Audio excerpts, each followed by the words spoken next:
Nishad party के राष्ट्रीय अध्यक्ष और उत्तर प्रदेश सरकार में मंत्री डॉक्टर संजय निषाद ने प्रशासन के खिलाफ मोर्चा खोल दिया है। उन्होंने उत्तर प्रदेश के उप मुख्यमंत्री केशव प्रसाद मौर्य के उस बयान का समर्थन किया जिसमें मौर्य ने कहा था कि संगठन सरकार से बड़ा है और हर एक कार्यकर्ता गौरव है। संजय निषाद ने कहा कि यूपी के कई प्रशासनिक अधिकारी और कर्मचारी ऐसे हैं जो अंदर से हाथी और साइकिल यानी कि सपा और बसपा के रूप में काम कर रहे हैं। इससे भी बड़ी बात संजय निषाद ने कही कि उन अधिकारियों ने हमारे नेताओं को और कार्यकर्ताओं को सम्मान नहीं दिया। सब रंगबाज हैं। मौका आने पर ऐसे अधिकारियों को सबक सिखाया जाएगा। ऐसे अधिकारियों के खिलाफ काम किया जाएगा क्योंकि इनकी वजह से निषाद पार्टी को घाटा हुआ है। आपको बता दें कि संजय निषाद ने बुलडोजर की कार्रवाई पर भी सवाल उठाए अपने बयान के दौरान। उन्होंने कहा कि अगर आप इस समय लोगों को लेकर गिरवाएंगे तो उन पर बुलडोजर चलवाएंगे तो वो आपको वोट देंगे क्या?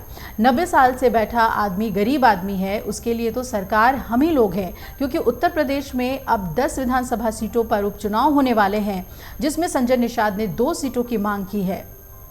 उन्होंने कहा कि 10 में से 2 सीटें हमें दे दें, बाकी पर भाजपा सोच ले, क्योंकि हमने बीजेपी को उन 11 सीटों पर जीत दिलाई है जहां पर बीजेपी कभी नहीं जीत सकती।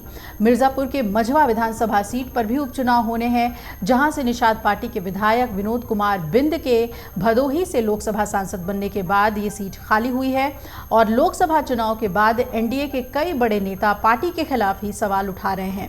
अब देखना यह है कि उपचुनाव में बीजेपी का कैसा प्रदर्शन रहता है। यह भी देखना होगा कि इसके बाद क्या राजनीतिक समीकरण बनते ही उत्तर प्रदेश बीजेपी में इन दिनों एक नई बहस जो शुरू हो गई है उसका हल निकलता है।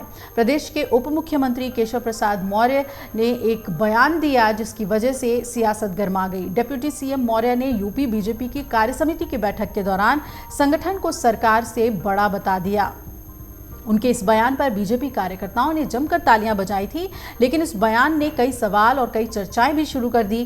केशव प्रसाद मौर्य ने कहा कि संगठन सरकार से बड़ा है और बड़ा रहेगा। बीजेपी के राष्ट्रीय अध्यक्ष जेपी नड्डा और मुख्यमंत्री योगी आदित्यनाथ के सामने उन्होंने ये बयान दिया और फिलहाल केशव प्रसाद मौर्य के इस बयान के बाद राजनीति भी तेज हो गई है। माना जा रहा है कि लोकसभा चुनाव में हार की वजहें तलाश रही बीजेपी हार के कारण समझने के बाद संगठन में बड़ा बदलाव भी कर सकती है उत्तर प्रदेश में।